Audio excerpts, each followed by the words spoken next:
Entonces vamos al capítulo 1 de Filipenses y retomamos allí desde el versículo 6, donde habíamos quedado la semana anterior. Y leamos esto hasta el versículo 11. Estando persuadido de esto, que el que comenzó en vosotros la buena obra, la perfeccionará hasta el día de Jesucristo. Como me es justo sentir esto de todos vosotros, por cuanto os tengo en el corazón y en mis prisiones y en la defensa y confirmación del Evangelio, todos vosotros sois participantes conmigo de la gracia. Porque Dios me es testigo de cómo os amo a todos vosotros con el entrañable amor de Jesucristo. Y esto pido en oración, que vuestro amor abunde aún más y más en ciencia y en todo conocimiento, para que aprobéis lo mejor, a fin de que seáis sinceros e irreprensibles para el día de Cristo, llenos de frutos de justicia, que son por medio de Jesucristo, para gloria y alabanza de Dios. Bueno, el apóstol Pablo comenzó el capítulo después de los saludos, comenzó a dar gracias por los hermanos. Dice: yo me acuerdo de ustedes en mis oraciones y ruego con gozo por todos vosotros y oro por vuestra comunión en el Evangelio. El domingo en la enseñanza hablábamos de una situación dura, y es que Cristo está a punto de partir a Getsemaní, el lugar donde estuvo en agonía, a punto de darle un infarto,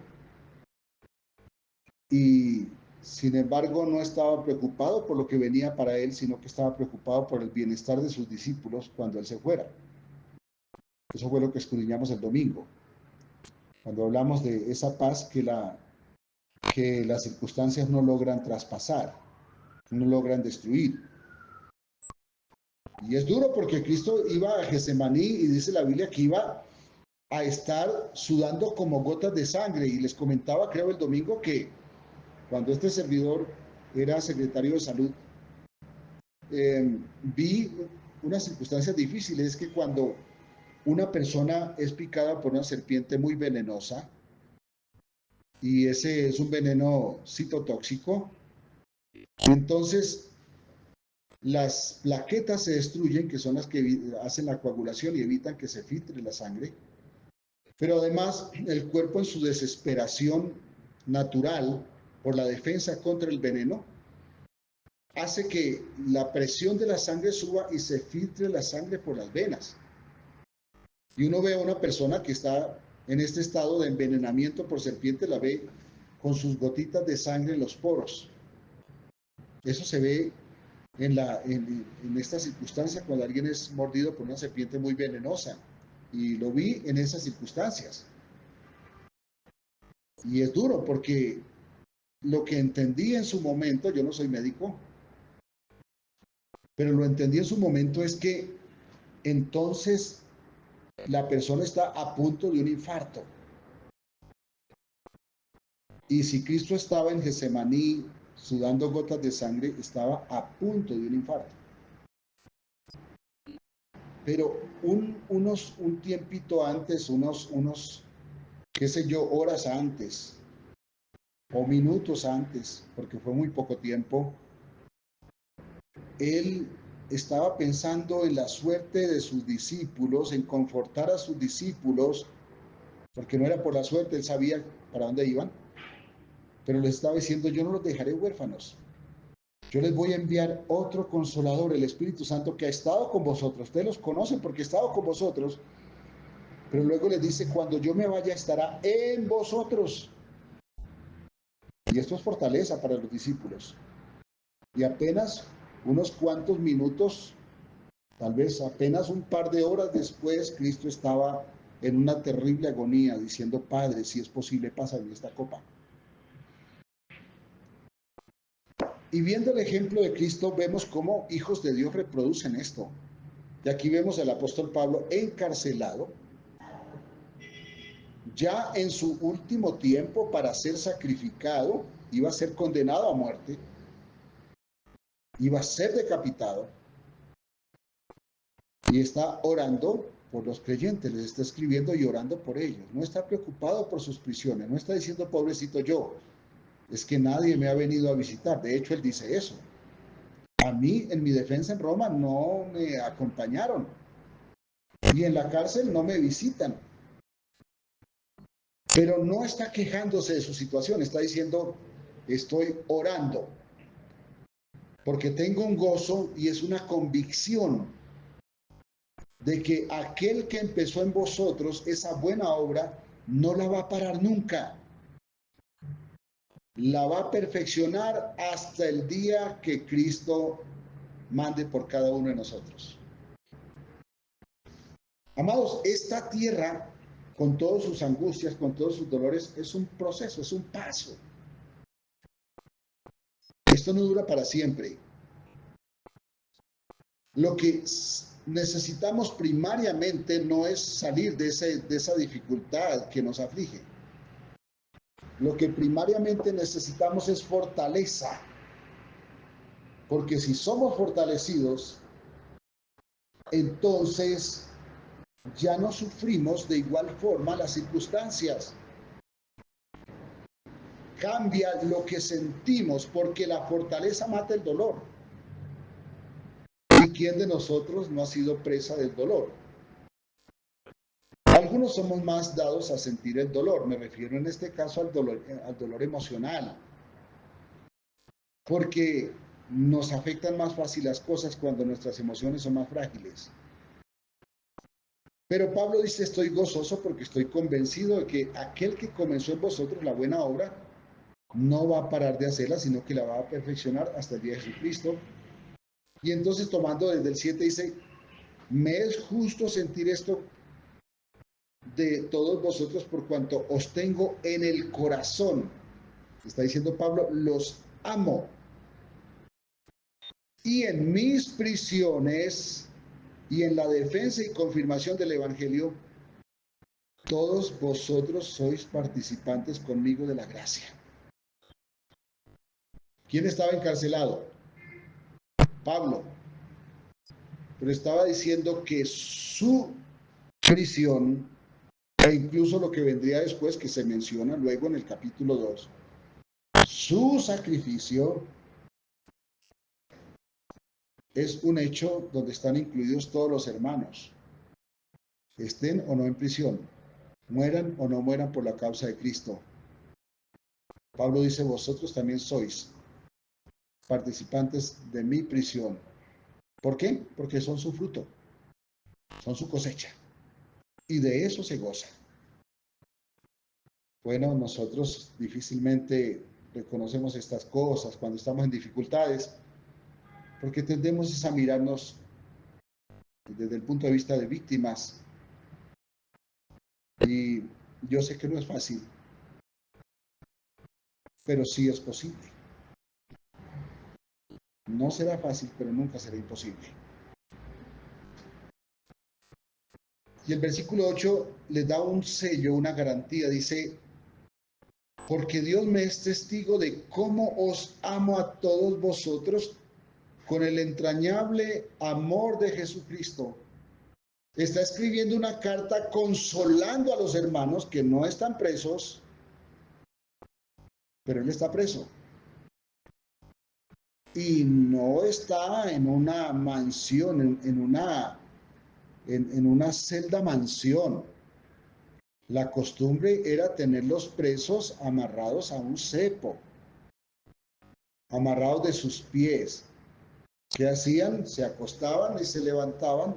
Era un suplicio. Pero él está escribiendo. En ese mismo lugar, ellos hacían sus necesidades, así que el lugar no olía nada bueno.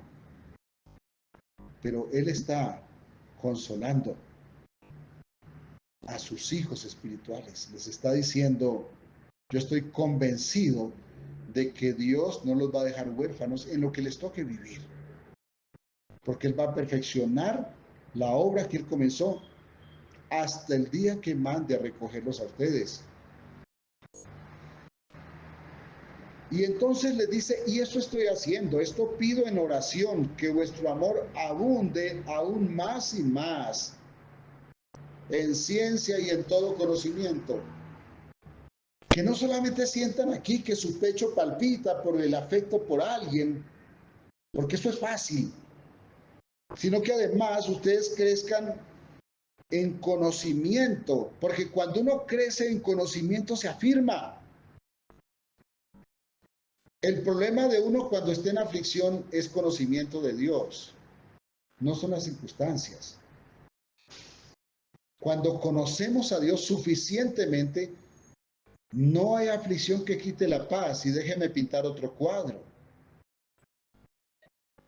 Había muchos, cientos y cientos de creyentes que fueron tomados presos, llevados a Roma, amarrados a una estaca en los jardines del palacio del emperador Nerón. Y allí les rociaban aceite o petróleo crudo y les prendían fuego y hacían antorchas humanas vivas, mientras el emperador hacía fiestas con sus amigos. Sus jardines eran iluminados y su palacio recibía la luz desde sus jardines, con antorchas humanas vivas. Tal vez es el dolor más indescriptible que una persona pueda imaginar, porque si hay un punto doloroso del cuerpo es cuando se traspasa la piel, están ese manto de nervios que sirven de protección para que no nos hagamos daño. Y eso es lo más doloroso que tiene el cuerpo. Así que quemar la piel y luego pasar a la capa nerviosa del fuego es el dolor más indescriptible que se pueda tener. Pero muchos de estos cristianos estaban cantando al Señor, alabando al Señor mientras pasaban por este suplicio. ¿Y eso qué refleja? Bueno, Dios es poderoso para hacer que los hermanos no sintieran el dolor, así como hizo que los amigos de Daniel no fueran quemados por el fuego en el horno, o que Daniel no fuera devorado por los leones hambrientos allí en el foso. Dios es poderoso para hacer que el dolor no duela. Entonces, ¿cuál es el secreto? El secreto es conocer a Dios. Si conocemos a Dios, el dolor duele menos, así que el apóstol Pablo estaba encarcelado, tal vez atado al cepo, en la situación más crítica que podamos imaginar, y estaba preocupado por sus hijos espirituales. Su fortaleza en el Señor hacía que su dolor doliera menos. Y está diciendo, estoy orando que vuestro amor abunde aún más y más en ciencia y en todo conocimiento. ¿Para qué? Para que la circunstancia que les venía no les doliera, o doliera menos. Indudablemente los sacrificados por el Evangelio sintieron dolor. ¿Cuánto dolor? No sabemos, porque Dios es poderoso para preservar la integridad espiritual de sus hijos, de tal forma que no sean tentados más de lo que puedan resistir. ¿Cuánto fue el dolor? No lo sabemos.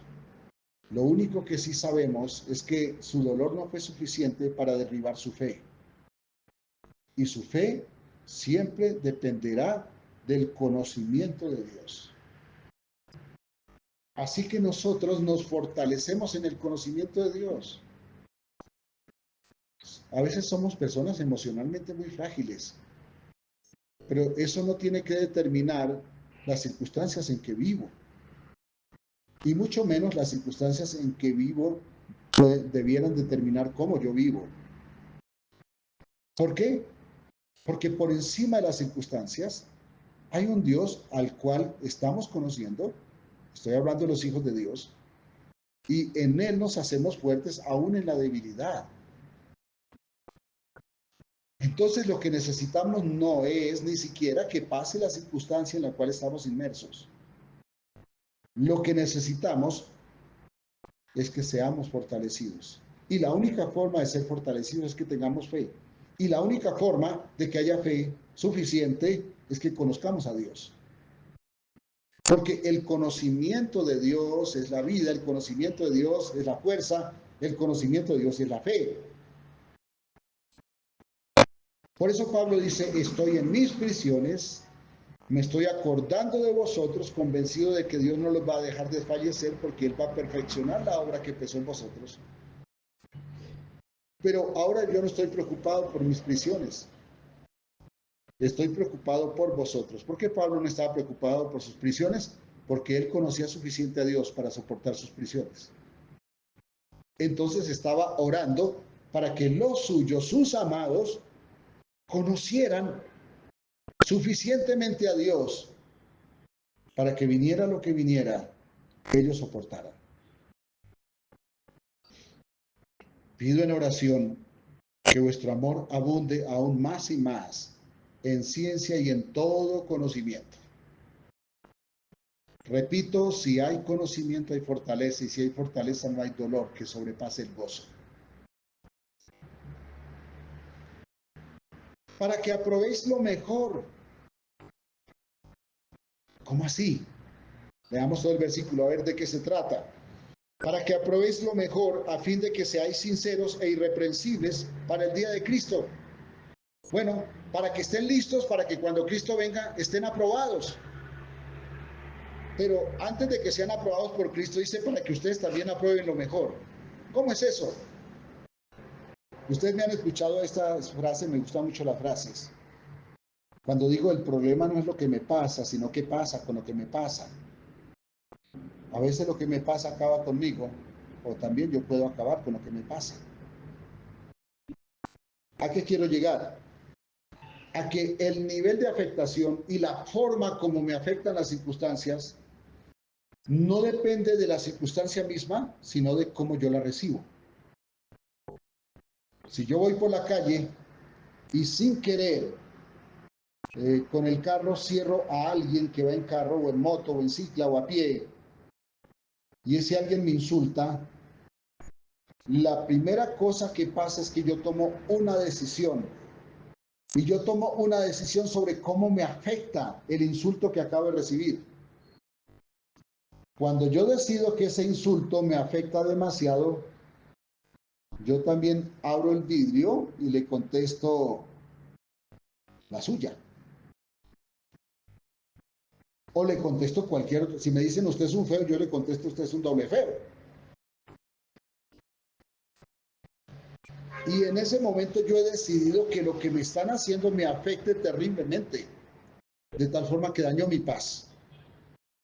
Pero tengo otras probabilidades de resolver esta situación. Y por cierto, mucho mejores. Por ejemplo, abro la ventana, le sonrío a quien me dijo usted es un feo, y yo en vez de responderle usted es un doble feo, le digo disculpe, no fue mi intención. Son dos circunstancias muy distintas.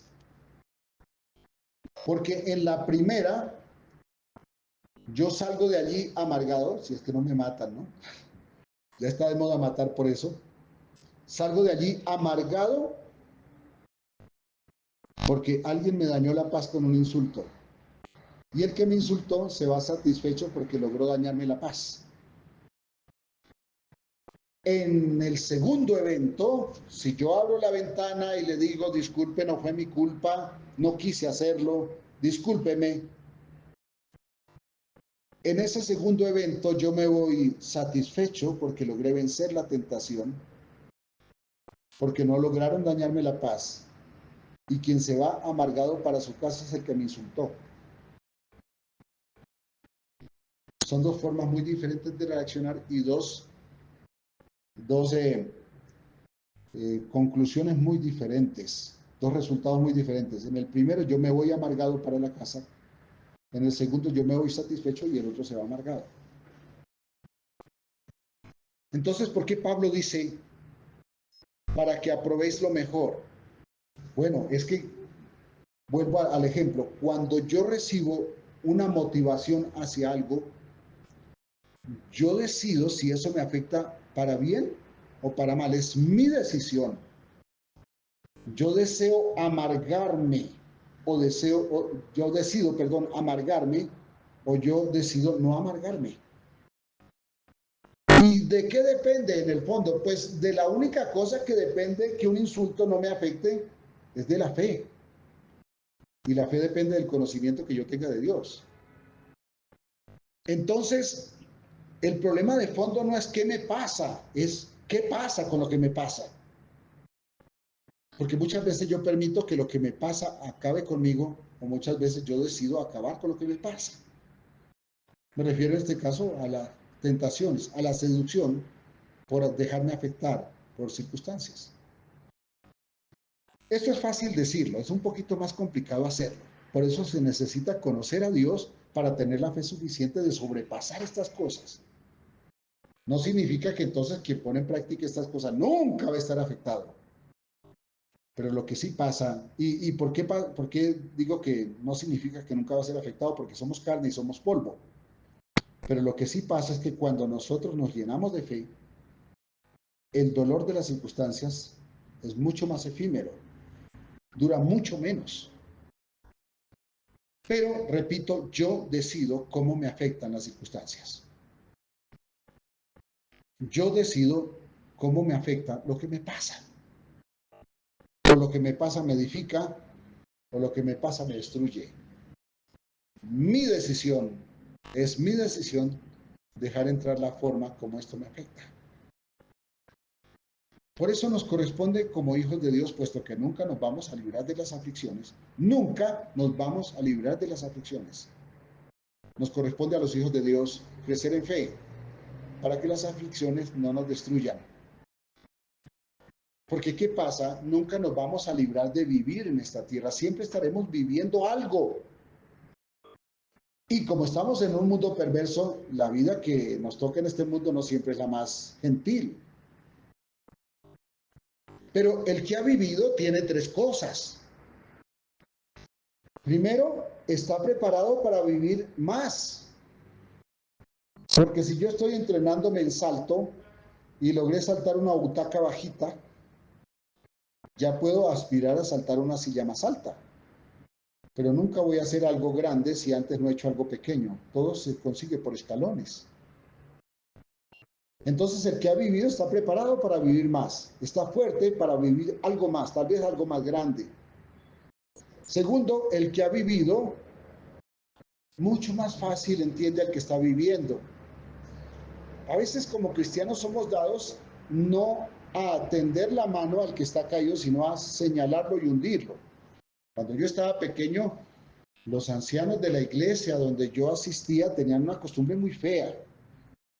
Si veían que alguien la había embarrado, entonces como que lo agarraban de las mechas, lo metían al infierno, cuando estaba que se moría ya quemadito, lo sacaban otra vez y le decían, ve que eso duele, y volvían y hacían eso, hasta que destruían el espíritu de esa persona. Y eso es arrogancia, eso es anticristiano. Uno no tiene que hacer causa común con el pecado, pero nunca debe ser uno quien condena al pecador. El pecador se condena a sí mismo. A mí me corresponde extenderle la mano para mostrar la gracia del Señor. Entonces, el que ha vivido, en segundo lugar, puede entender más fácil al que está viviendo y esa persona toma la costumbre, debe tomar la costumbre de tender la mano para ayudar antes que extender la mano para hundir más. La tercera cosa que le pasa al que ha vivido es que tiene que tomar autoridad. Es muy hermoso cuando uno habla desde la experiencia, no solamente desde lo que ha leído, porque cuando habla desde la experiencia se hace real la posibilidad para quien necesita levantarse. Por eso el apóstol Pablo dice, para que aprobéis lo mejor. Es decir, para que tomemos la sana costumbre de buscar lo mejor, porque cuando uno busca lo mejor se fortalece y termina viviendo mejor. Sin importar las circunstancias, nunca nos vamos a librar de las circunstancias. Unos viven las circunstancias de una forma, otros de otra. Unos tenemos unas debilidades, otros tienen otras. El caso es que hay un trabajo que tenemos que hacer, es que en las circunstancias, aunque seamos frágiles, no nos convirtamos en rebeldes. Porque el rebelde adrede se vuelve contra Dios en las circunstancias y termina siendo afrentado por Dios, reprendido por Dios. Mientras que cuando el dolor sale de la fragilidad, Dios viene a vendar las heridas. Dios viene a poner ungüento en las heridas y entonces el dolor duele menos. Pero la salida a la rebelión siempre será el dolor. Por eso Pablo dice, aprueben lo mejor. Estoy orando para que ustedes crezcan en conocimiento y así puedan aprobar lo mejor, porque la única forma de estar listos para aprobar lo mejor es que tengamos más conocimiento de Dios. Entonces, para que aprobéis lo mejor, a fin de que seáis sinceros. Es que cuando uno no ha aprobado lo mejor, uno guarda cosas, esconde cosas porque tiene miedo de ser desvestido en público. No es sincero. Hace poco le di consejería prematrimonial a una pareja y ellos me escondieron cosas que me debieron decir en la consejería y hoy se están separando. ¿Por qué? Porque no fueron sinceros. Estoy dándole consejería en este momento a unos amigos de mi hermana Yolima, por aquí está la hermana Yolima, sí, ahí está. ¿Y qué pareja? Creo que si no es la mejor, es una de las mejores consejerías prematrimoniales que he hecho. ¿Por qué? Porque ellos preguntan, interactúan y cada vez que ellos preguntan, están soltando algún tema que necesitan, porque las consejerías siempre son muy personales, depende de las circunstancias de cada uno, depende de las emociones de cada uno, de los estados de cada uno.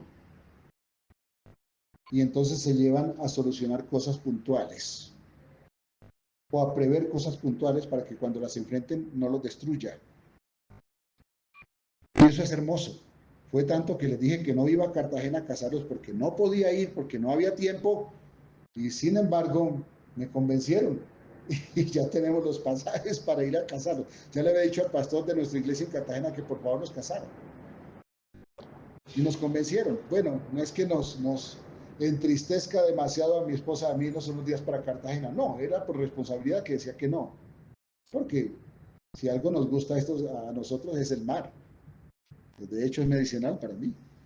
Pero es una bendición, hermanos, cuando uno encuentra personas que son suficientemente sinceras, porque entonces se apunta a la herida y entonces la palabra llega como un ungüento que sana. Eso es lo que pasa. Y uno entonces crece en conocimiento y termina aprobando lo mejor y entonces crece la sinceridad y es cuando una persona se hace irreprensible. Bueno, irreprensible por gracia de Dios, porque seguimos siendo frágiles. Nos morimos imperfectos porque vivimos imperfectos. Pero para la filosofía del mundo somos irreprensibles. ¿Por qué? Porque no es sino que usted conteste una propuesta mala con sabiduría y verá que nadie le puede responder nada. Eso es lo hermoso. Somos imperfectos, pero cuando respondemos de una forma adecuada, nadie puede contradecir. ¿Por qué? Porque cuando hablamos con sabiduría de Dios, si se meten con nosotros, se están metiendo con Dios. Nosotros no somos perfectos, pero Dios sí. Así que el que responde por nosotros es Cristo, que fue el perfecto, que fue puesto por nosotros para llevar mis imperfecciones, sus imperfecciones. Entonces, somos irreprensibles para el día de Cristo. Ese día no nos van a decir nada. Por eso no creo, como dicen algunos predicadores, no creo que en el cielo va a haber un espacio de vergüenza. Muchos predicadores insisten en los espacios de vergüenza y con eso están pretendiendo que los cristianos no hagan cosas escondidas. Bueno, yo estoy seguro que los mismos que predican contra estas cosas hacen cosas escondidas. Y no los juzgo porque todos hacemos cosas de las cuales no nos sentimos orgullosos. Hemos hecho cosas. Pero cuando juzga a los demás, se está poniendo a sí mismo como ejemplo, cuando no es digno de ser ejemplo porque nuestro ejemplo es Cristo, porque Él sí es perfecto. Lógicamente hay una cosa que es verdad.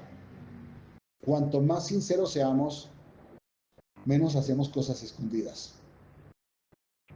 Cuanto más presumamos de lo que somos, más tenemos cosas escondidas que tapar. Porque vestirse de un estuche de perfección requiere arrogancia y requiere tapar muy bien lo que es necesario todavía transformar por dentro. Y esto es hipocresía. Entonces, somos irreprensibles para el día de Cristo y ese día estaba diciendo, no creo que haya ese espacio de vergüenza. Hermano, en aquel día todas nuestras obras van a ser puestas en evidencia y entonces vamos a ser avergonzados de lo que hicimos. No, perdón, estoy convencido que la vergüenza es para los condenados, no para los hijos. Porque si Cristo cubrió totalmente mi vergüenza, ¿por qué voy a ser avergonzado? Y esto no justifica que entonces yo siga haciendo cosas escondidas. Lo que justifica es que ame más a Dios, porque Él cubrió mi vergüenza y ya no va a ser expuesta. Es mi convicción. Creo que se justifica en esto. Irreprensibles para el día de Jesucristo. Llenos de fruto de justicia. ¿Por qué fruto de justicia? Porque conocer más a Dios, porque abundar en conocimiento de Dios, tomar la sana costumbre de aprobar lo mejor, ser más sinceros y terminar siendo irreprensibles, nos llena de fruto de justicia, porque el fruto consiste en ser como Cristo. El fruto del Espíritu es amor, gozo, paz, paciencia, benignidad, bondad, fe, mansedumbre, templanza. Si tenemos esto, estos son frutos de justicia y esto nos dará galardón. Y aquí nos aclara que no se nos olvide que esos frutos que llenan nuestra vida de justicia son por medio de Jesucristo, porque recuerden que nosotros no tenemos la capacidad de hacer nada bueno, pero el Espíritu Santo obra las cosas buenas de Cristo, las obras buenas de Cristo en nosotros en la medida que crecemos en fe, es decir, en la medida que crecemos en el conocimiento de Dios. El Espíritu Santo obrará. Por eso cada vez que uno insiste en el capricho de ser como uno es, y le dice al Señor, Señor, es que ¿por qué yo tengo que perdonar a fulano o a fulana si es que me hizo daño? El Señor va a decir, bueno, entonces siga como quiere, pero lleve sus consecuencias. Y la consecuencia siempre será dolor. Uno no tiene la capacidad de perdonar al que le ha hecho daño, eso es verdad. Pero uno sí puede decidir en obediencia hacerlo y decirle, Señor, yo no puedo, hazlo tú en mí. Y Dios lo hará. Y quien gana no es el que es perdonado, el que gana es uno, porque duerme en paz. Ya no se trasnocha pensando en la amargura que le produjo el daño que le procuró hacer tal persona. Es más, lo que tal persona le hizo ya no se vuelve daño, ahora se vuelve fortaleza. Esa es la bendición de crecer en la fe. Es la bendición de crecer en el conocimiento. Es la bendición de ser irreprensibles y de llevar frutos de justicia, que son por medio de Cristo, no por medio de nosotros mismos, porque nosotros somos incapaces. Y esto glorifica a Dios. Esto alaba a Dios. No son obras mías, son las obras de Cristo operadas por el Espíritu Santo en mí, pero Dios me las toma como obras de justicia. ¿Dónde empezó? Cuando yo creí. ¿Recuerda que dice la Biblia, Abraham creyó y le fue contado por justicia? Es que efectivamente después de que Abraham creyó, hizo obras de justicia. Por ejemplo, ¿qué obra de justicia hizo Abraham? Cuando Dios le dijo, sacrifícame a tu hijo, se lo fue a sacrificar. Eso es justo, porque lo mandó Dios. ¿Tuvo que hacerlo? No. ¿Por qué no fue necesario? No porque Dios se dio cuenta que Abraham era un hombre de fe, sino porque Abraham se dio cuenta que podía confiar en Dios. Porque Dios lo sabía todo. Cuando la Biblia dice, ya conozco que no me negaste ni a tu hijo, no me negaste ni a tu hijo, no es que Dios se acaba de dar cuenta, es que él ya lo sabía, pero necesitaba que Abraham se diera cuenta hasta dónde era capaz de llegar por Dios para que aprendiera a vivir en fe. Porque Abraham tenía demasiados defectos, era demasiado pecador, demasiado mentiroso, y necesitaba aprender a confiar en Dios. Llenos de frutos de justicia que son por medio de Jesucristo para gloria y alabanza de Dios. Cuando todo eso pasa en nosotros, Dios termina agradándose de nosotros y es cuando Dios nos hace esto. Nos levanta y ya dejamos de ser el pobrecito yo para ser el bendecido yo, que sé qué es estar en el hueco, pero también conozco la bendición de salir del hueco, porque lo mejor de los huecos es salir de ellos. Hermanos, gracias por su paciencia. Gracias por tenerme tanta paciencia en que no sepa expresar las cosas. De todo corazón deseo que ustedes y yo crezcamos en fe, porque nos urge crecer en fe. Así dejamos de ser de vivir tan difícil a pesar de ser tan frágiles. Porque ya no serán nuestras fuerzas que son demasiado frágiles, sino que será la fuerza del Señor operando en nosotros para hacernos fuertes en Él. Dios los bendiga. Es el momento de los aportes o las inquietudes. Dios los bendiga.